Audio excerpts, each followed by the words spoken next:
اور جو مارکیٹ ہے اسٹاک مارکیٹ وہ بھی گر گئی، اور کچھ لوگ تو آج یہ کہہ رہے تھے کہ جی حالات ایسے ہیں کہ کوئی اکنامک میلٹ ڈاؤن ہے، جون میں حکومت چلی جائے گی، پھر ایک نئی حکومت آئے گی. تو آپ اس معاملے کو کیسے دیکھ رہے ہیں؟ I mean you are sitting at a ministry جہاں بہت کی منسٹری ہے، یہ پیٹرولیم پرائسز اور پرائسز کا امپیکٹ باقی اکانومی پہ، قیمتوں پر. جی آپ نے بالکل ٹھیک کہا. پہلے تو میں آپ کو ایک لارجر پکچر دے دیتا ہوں کہ اگر آپ پرچون کی دکان بھی چلا رہے ہو اور آپ کا خرچہ زیادہ ہو اور آپ کی آمدن کم ہو تو آہستہ آہستہ آہستہ آپ دیوالیہ کی طرف چلے جاتے ہیں. اس کا مطلب یہ نہیں کہ ہمارا ملک دیوالیہ ہے، مگر اس کا مطلب یہ ضرور ہے کہ اس ملک میں بہت زیادہ مس مینجمنٹ کی گئی ہے. اور اس مس مینجمنٹ کو آپ کسی بھی زاویے سے دیکھ لیں، آپ شرح ترقی کے زاویے سے دیکھ لیں کہ 6% کے اوپر ملک ترقی کر رہا تھا، وہ گرتا گرتا گرتا پہلے 1.9 پہ چلا گیا، پھر کووڈ سے پہلے جس کو استعمال کیا گیا کہ کووڈ کی وجہ سے ہمیں نقصان ہوا، پھر 1.0 سے نیچے منفی چلا گیا. پہلی دفعہ 70-75 سال میں پاکستان کی جو شرح ترقی کی ہے وہ منفی ہو گئی. اسی طرح چلیں. اور یہ کیوں امپورٹنٹ ہے؟ عوام کو پتہ ہونا چاہیے کہ شرح ترقی کیا ہے، کہ ترقی کی شرح کیا چیز ہے، اس سے مجھے کیا فرق پڑتا ہے. اس سے فرق یہ پڑتا ہے کہ غریب آدمی جو ہے وہ اپنا گھر چلاتا ہے نوکری کے ذریعے. جب ترقی زیادہ ہو رہی ہو، اس کی شرح زیادہ ہو تو نوکریاں زیادہ پیدا ہوتی ہیں، لوگوں کو نوکریاں ملتی ہیں. جی اور جب حکومتی پالیسیوں کی وجہ سے یہ شرح گر جائے تو پھر آپ کو لوگوں کو نوکریاں نہیں ملتی. اچھا ہمارے ہاں اس وقت جی مصدق ملک صاحب تھوڑا سا یہ کہنے دیجیے گا کہ دیکھیں یہ تمام معاملات تو سب کے سامنے تھے اور آپ بہتر جانتے تھے، آپ لوگ ہمارے پروگرامز میں آ کے کہتے تھے اور آپ کہتے تھے کہ جو مہنگائی ہے اس کو کنٹرول کرنا بڑا لازمی ہے. اور ہم اس لیے جب ہم آپ لوگوں سے پوچھتے تھے کہ ووٹ آف نو کانفیڈنس سے کیا کریں گے، آپ نے کہا جی اس وجہ سے کیونکہ ہماری طرف قوم دیکھ رہی ہے، مہنگائی کی ماری ہوئی قوم ہماری طرف دیکھ رہی ہے. تو ظاہر ہے ہم لوگوں کا خیال تھا کہ آپ کے پاس کوئی اس کا علاج ہے، اس وجہ سے آپ فرما رہے ہیں کیونکہ ساری باتیں آپ کی ٹھیک ہے. یہ کہہ لیں کہ پرانی حکومت کے بڑے مسائل تھے جس وجہ سے آپ نے کہا کہ ہم سنبھالیں گے and we'll handle the situation better. تو میں اس پر آج پر آنا چاہتی ہوں کہ ماضی تو بہت سنا ہے سب نے، کیا کریں گے آپ لوگ؟ یعنی کہ پیٹرول کی قیمت پہ کہا جا رہا ہے کہ اتنی سبسڈی ہے، اربوں روپے مہینے کے دے رہی ہے حکومت اپنی جیب سے. آئی ایم ایف آپ کو کہہ رہی ہے کہ جی سبسڈی ان بجٹڈ سبسڈی ختم کرو، نہیں تو ہم آپ کو ٹرانش نہیں دیں گے. تو کیچ 22 میں تو ہیں. نہیں ایسا کیچ 22 نہیں ہے. پہلی بات تو یہ کہ کسی بھی وقت میں نے آپ سے یہ نہیں کہا کہ ہم اگر آئے ہیں یہاں پہ تو ہم اس کا مداوع نہیں کریں گے، یہ جو کچھ بھی ہوا ہے اس کو حل نہیں کریں گے، عوامی مسائل کو حل نہیں کریں گے. یہ تو بالکل میں نے نہیں کہا. میں تو آپ کو ایک کانٹیکسٹ دے رہا تھا اور آپ نے اچھا کیا انٹروین کیا، بیکاز وہ کانٹیکسٹ کسی حد تک جس نے مہنگائی فیس کی ہے، بے روزگاری فیس کی ہے پچھلے 3-4 سال میں، اسے معلوم ہے یہ بات جو میں آپ کو بتانے لگا تھا. لیکن پھر بھی میں نے چاہا کہ میں ایک کانٹیکسٹ چیک کر دوں. اب سوال یہ پیدا ہوتا ہے کہ اس وقت کیا کریں گے. سب سے پہلے تو یہ جو ایک ارسپانسبل یا گمراہ کن یا انکمپیٹنٹ جو حرکات کی گئی ہیں، یہ جو آپ نے کہا کہ کچھ ارب، وہ کچھ ارب نہیں ہے، وہ 104 سے 110 ارب، یعنی ہر مہینے 100 ارب سے زیادہ کا نقصان پہنچایا جا رہا ہے خزانے کو، اس وجہ سے کہ وزیر اعظم جاتے جاتے ایک اعلان کر گئے جس کی نہ انہوں نے منظوری لی. ایک دن کھڑے ہوئے انہوں نے کہا تیل کی جو قیمت ہے 10 روپے کم ہو گئی.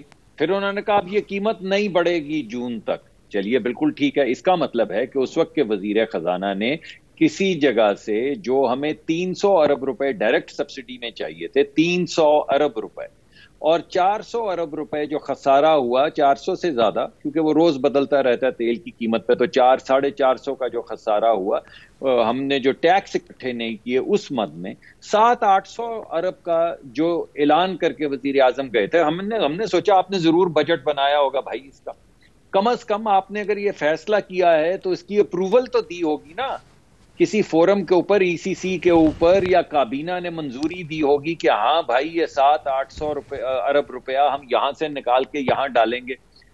انہوں نے سوچا کہ میں کیوں ایسی بات کروں کہ میں بیٹھوں بجٹ میں سے پیسے نکالوں. انہوں نے کہا بس یہ میرا اعلان ہے، میں تو جا ہی رہا ہوں، تو کیوں نہ جاتے جاتے ان کو تو نہیں پتا تھا وہ جا رہے ہیں، وہ سمجھ رہے تھے آخری وقت تک نہ وہ رہیں گے. اگر ان کو پتا تھا تو چلیں میں آپ سے ایک اور سوال لوٹا دیتا ہوں کہ اگر ان کو نہیں پتا تھا کہ وہ جا رہے ہیں تو پھر یہ انہوں نے کیسے کیا؟ وہ 800 ارب روپے جو جی آپ کا سوال ویلڈ ہے، بہت ویلڈ ہے، لیکن آپ بالکل دیکھیں، میں تو آپ کو شروع سے کنسیڈ کری ہوں کہ تمام معاملات بہت پیچیدہ ہیں، سب کچھ ہیں، آپ لوگوں نے کہا تھا ہم سالو کریں گے اور آپ کہہ رہے ہیں ہم کوشش کر رہے ہیں، اور اس وقت آج دن بھر جو باتیں سننے کو ملی کیونکہ ڈالر روپے کی قیمت گرتی رہی ہے، مارکیٹ کل تھوڑا گین کیا، نہیں تو پرسوں 1200 پوائنٹ، آج 600 پوائنٹ، تو obviously ایک پینک مچی. تو تھوڑا سا بتائیں. اور نواز شریف صاحب نے بلایا اپنی ٹیم کو، لوگ وہ بھی پوچھ رہے ہیں کہ بھئی کیوں بلایا ہے، کیا مطلب یہ اکنامک جو کرائسس ہے پولیٹیکل ہے، تو تھوڑا بتائیں کہ اکنامک پہ آپ کیا کریں گے آپ جی. تو جی سب سے پہلے تو ہم یہ کریں گے کہ اس طرح کے فضول فیصلے نہیں کریں گے. تو اس وقت ہمیں وزیر اعظم نے وزارت خزانہ کو اور ہماری وزارت کو یہ حکم دیا ہے کہ وہ تیل کی قیمت اور گیس کی قیمت نہیں بڑھائیں گے جب تک ہم ان کو ایک پورا پروگرام یا اسٹریٹجی نہیں دیں گے کہ غریب آدمی کو اس کو کیسے اس بوجھ سے، جو اضافی بوجھ ہے، اس سے کیسے بچانا ہے. تو یہ جو 1-2 ہفتے کی حکومت ہے، اس کے اندر ایک مکمل اسٹریٹجی جو ہے وہ بنائی جا رہی ہے، جس میں ٹارگٹ کیا جا رہا ہے ان لوگوں کو جو 22,000 24,000 36,000 35,000 روپے کماتے ہیں، جن کی آپ سمجھیں کہ لٹیا ڈوب گئی. تو ان کو جب تک بچانے کا طریقہ کار طے نہیں کیا جائے گا، جو بن چکا ہے، وزیر اعظم صاحب کو بھیج دیا گیا ہے اور وہ اس پہ غور کر رہے ہیں، 2-3 مختلف آپشنز ہیں. اب ہم جب آپ کو پروگرام دیں گے تو وہ پروگرام دیں گے جس کے ذریعے بوجھ جو ہے وہ کسی بھی صورت غریب آدمی پہ نہیں پڑے گا. کچھ بوجھ وفاقی حکومت اٹھائے گی، it would take it on its own چن، اور کچھ بوجھ جو صاحب حیثیت لوگ ہیں، جو گاڑیاں چلا رہے ہیں، وہ اٹھائیں گے. مگر وہ ہوگا اسی وقت جب یہ پروگرام بن جائے گا، اس کی تفصیلات طے ہو جائیں گی. اس سے پہلے وزیر اعظم صاحب کا حکم ہے کہ بالکل تیل کی قیمت نہیں بڑھائی جائے گی.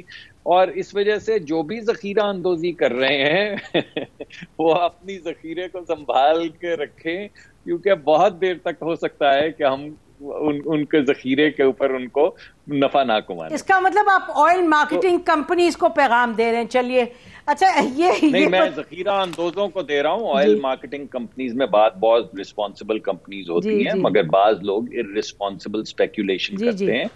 میں صرف سپیکولیٹرز کو اندیہ دے رہا ہوں کہ ان کو کہیں نفع کرنے کی خواہش میں نقصان نہ ہو جائے، صرف یہ اندیہ دے رہا ہوں. اور ساتھ میں یہ کہہ رہا ہوں، غریب لوگوں کے لیے پیغام دے رہا ہوں کہ اس حکومت میں یہ فیصلہ کیا گیا ہے کہ غریب آدمی کو بچائے بغیر اضافی بوجھ اس پہ نہیں ڈالا جائے گا. اور اسی وجہ سے دونوں جو ہیں، وزارت خزانہ بھی اور ہماری وزارت بھی، دن رات یہ کام کر رہے ہیں، مختلف اسٹریٹجیز کو دیکھ رہے ہیں جس سے غریب آدمی پہ یہ بوجھ نہیں پڑے. یہ پیغام میں دے رہا ہوں. اچھا یہ بتائیے گا کہ یہ ایک رسپانسبل چیز ہے اور اسی طرح سے پہلے حکومت چلائی جانی چاہیے تھی. اچھا آئی ایم ایف کے ساتھ جو نیگوسیشنز ہیں اس میں تو مصدق ملک صاحب لگتا ہے کہ زیرو گنجائش ہے، کیونکہ ان کی طرف سے تو بار بار، آج ہم بزنس ریکارڈر کا ایڈیٹوریل دیکھ رہے تھے، اس میں بھی انہوں نے کہا کہ جی بڑی کلیئر یہ بات کہی گئی ہے جو آئی ایم ایف کے یہاں لوکل ریپریزنٹیٹیو ہیں کہ جی جب تک کہ جو ان بجٹڈ سبسڈی ہے اس کو وڈرا نہیں کیا جائے گا، جب تک کہ یہ اگلی ٹرانش نہیں آئے گی. بڑا it's in black and white. تو ان بجٹڈ سبسڈی تو پیٹرول ہی کی ضم میں ہے. دیکھیے سب سے پہلی بات تو یہ ہے کہ آپ کی بات ٹھیک ہے کہ زیرو گنجائش ہے آئی ایم ایف کے ساتھ، اگر آئی ایم ایف سے مذاکرات کرنے کے لیے دونوں طرف آئی ایم ایف بیٹھی ہو. اگر آپ ایسے لوگوں کو لا کے بٹھائیں گے جو آئی ایم ایف کے خود ملازم ہوں اور وہی پاکستان کے لیے نیگوشیٹ کر رہے ہوں، تو وہ کس کے بہاف پہ نیگوشیشن کریں گے؟ اب جو بھی وہ اشخاص تھے، اب وہ سلیٹ وہ نہیں رہی.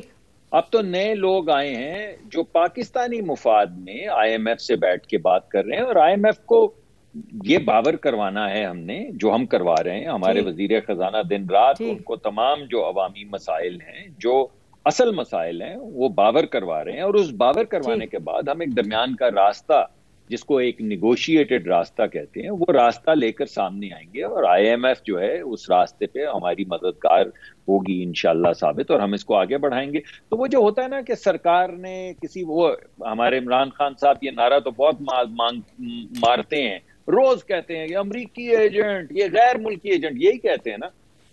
تو جب آئی ایم ایف کے مذاکرات ہو رہے تھے تو دونوں طرف کون سے ایجنٹ بیٹھے ہوئے تھے, کس نے بٹھائے تھے؟ اچھا آپ ایک اہم بات کریں مصدق ملک صاحب, آپ اہم بات کریں, آپ کہہ رہے ہیں کہ ایز وی اسپیک حکومت پاکستان جو ہے وہ آئی ایم ایف کے ساتھ یہ کلیئرٹی آپ لوگوں میں کہ نیگوسیٹ کرے گی اور کوئی مڈل گراؤنڈ ڈھونڈے گی, یہ اہم بات ہے. میں کہہ رہا ہوں کہ ہم کر رہے ہیں, جی ٹھیک ہے, اوکے, ہماری گفتگو چل رہی ہے, اس کے اندر ان کی کچھ کنڈیشنلٹیز ہیں, انہوں نے کچھ باتیں ہم سے کہی ہیں, ہم اس کا کوئی راستہ مل کے طے کر رہے ہیں جس کے ذریعے پروگرام بھی آگے چلے, مگر ایسے نہیں چلے کہ جیسے میں اگر آج کہوں, کہنا تو ہمیں چاہیے تھا, خان صاحب اچھا بولتے ہیں, یعنی آئی ایم ایف کو, خان صاحب کو تو چھوڑے نا فی الحال, آپ اپنی, میں آپ سے بات کرنا چاہ رہی ہوں, ہمارا بھی جی خوش ہو لینے دیں, اگر ایک وہ چھوڑے نا اس وقت, تو لوگوں کے جو دل پریشان ہے اس کو ایڈریس کریں. نہیں یہ اہم بات آپ نے بتائی کہ چلیے آپ نے کہا تو میں نہیں کہوں گا کہ عمران خان صاحب کی حکومت آئی ایم ایف کی یا کسی غیر ملک, میرا کہنے کا مقصد what you are saying is important کہ آئی ایم ایف کے ساتھ نیگوسیشنز ہیں, یہ نہیں کہ جو آئی ایم ایف کی پوزیشن تھی اسی کو آپ lock stock and barrel accept کریں گے. آخری پوائنٹ یہ بتا دیں, وہ اچھا ہمارے سے بات کر رہے ہیں, ٹھیک ہے, ہم سے بات کر رہے ہیں, بات چل رہی ہے, انشاءاللہ اچھی چیز طے ہوگی. ٹھیک ہے, اچھا یہ آخری بات بتا دیجیے گا کہ دیکھیے یہ جو تمام ایک اقتصادی صورتحال ہے, ظاہر ہے اسٹیبلٹی, پریڈکٹیبلٹی پولیٹیکل لیول پہ بڑی کرٹیکل ہوتی ہے. اچھا اب ہم یہ دیکھ رہے ہیں کہ آپ کے ایک منسٹر الیکشنز کے بارے میں کچھ کہتے ہیں, دوسرے کچھ کہتے ہیں, تیسرے کچھ, لٹرلی ہم دیکھ رہے ہیں مختلف آوازیں آ رہی ہیں. ول دیر بی اے پوائنٹ جہاں کہ ہمیں ایک کلیئرٹی ملے گی, یا آپ لوگ بس یہی کہتے جائیں گے جی ابھی دیکھتے ہیں, بعد میں دیکھتے ہیں, پھر بتائیں گے؟ What is the position? دیکھیں پوزیشن ہماری ہمیشہ سے یہی رہی ہے کہ ہم آئے ہیں, اگر ہم نے یہ کہا ہے کہ ہم حکومت لیتے ہیں تو اس کا مطلب ہے کہ ہم حکومت کو سٹیبلائز کریں گے. دو چیزیں کریں گے, تین چیزیں کریں گے, کچھ ریفارمز کریں گے, وہ ضروری ہیں تاکہ فیئر الیکشن ہو سکے, کچھ ترامیم کریں گے جس کے ذریعے کم از کم حکومت, جس کی بھی حکومت, جس کو بھی عوام الیکٹ کریں, وہ اپنا کام کر سکے. یہ نہ ہو کہ لوگ پیرالائز ہو سکیں, لوگ کاغذوں پہ سائن نہ کریں, حکومت چل نہ سکے, تو وہ ریفارمز کریں گے.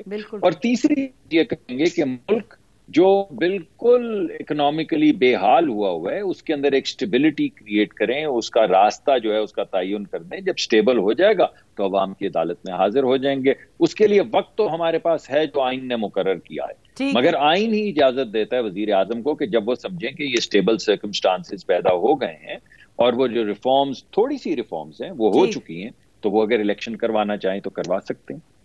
اس میں کیا ہے, ایسی کوئی اس میں انسرٹنٹی تو ہے نہیں. آپ بتائیے اگر آپ کو میری بات سے کچھ انسرٹنٹی ہے. آپ نے کہا جب کر سکے, تو ابھی بھی obviously the question mark is there. نہیں دیکھیے نا, اس کا مطلب ہے بڑا کلیئر آنسر ہے کہ ہمیں جو چاہیے, اب اکنامک سٹیبلٹی کے لیے ہمیں 5-7 مہینے تو چاہیے نا, 8 مہینے, ورنہ کیا ہوگا, بجٹ تو دیں گے نا, تو کیسے دیں گے؟ اسی طرح یہ ٹائم ختم ہو گیا. بڑی ناظرین آپ نے سنا, منصب فرما رہے ہیں کہ جی کچھ ہمیں ریفارمز کرنے, کچھ ہم نے چیزیں فلیگ کی ہیں اور ان کو ہم نے کرنا ہے اس سے پہلے کہ الیکشنز ہو. اور آج کچھ ہی دیر پہلے آپ نے دیکھا کہ پیپلز پارٹی کے کو چیئرپرسن آصف علی زرداری صاحب نے پریس کانفرنس کی, انہوں نے بھی ایگزیکٹلی یہی بات کی, اور انہوں نے کہا کہ میری کل میاں نواز شریف صاحب سے بات ہوئی اور میں نے ان سے بھی یہ کہا ہے کہ ہمارے کچھ بیسک ریفارمز ہیں وہ ہم کریں گے, اس کے بعد الیکشنز ہوں گے.